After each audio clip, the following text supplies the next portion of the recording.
Йыл-йылга охшап килми диюләре хактыр. Быел карыда мулдан булды, яңгырлары да ныклап ява. Җәйнең беренче аена гына кердек. Явым төшемнәренең нормадан күп булуы сизелә. Үләннәр дә күзгә күренеп үсә бара. Районның төзекләндерү һәм яшелләндерү унитар предприятиесе хезмәткәрләре бу көннәрдә тыгыз режимда эш алып бара.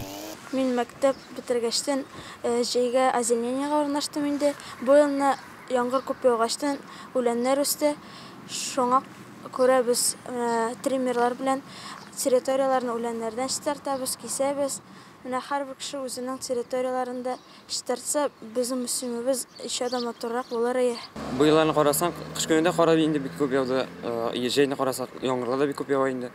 Былтыр елны карасак, кызулар бик күп булды. Бу елны бик дымлыга аша инде.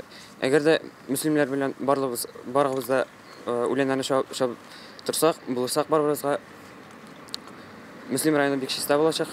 Башка берәү әйткәнне бүтәннәрнең килеп капка алдында үскән үләнне чавып киткәнен көтеп тормыйча, ихаталарын гөл шүрмәге кебек чиста тотучы райондашларыбыз әз түгел. Аларның йорт алдыда йөзләре дә якты. Һәрбер кеше капка төбен матур итеп чавып, чистартып торса, бик күңелле, бик ямьле була. Безнең Фатхулина урамында менә 38дә урамның бар кеше дә чыгып үләннәрне чавып, шундый тәртиптә тоталар.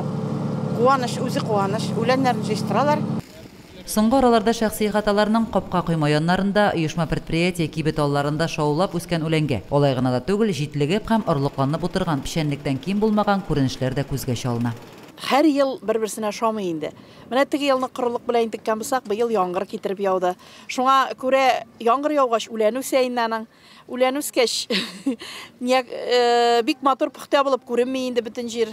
Без бит өйрәнгән инде хәзер чиста матурлыкка. Шуңа халыктан моңзар да ишетелә инде, нигә карамыйлар, нигә чапмыйлар дип. Югыйсам менә сезон башлану белән чабуга техникабыз да, кешеләребез дә чыкты. Но бер генә тапкыр түгел, хәзер 2-3 тапкыр җирләрне чабабыз инде.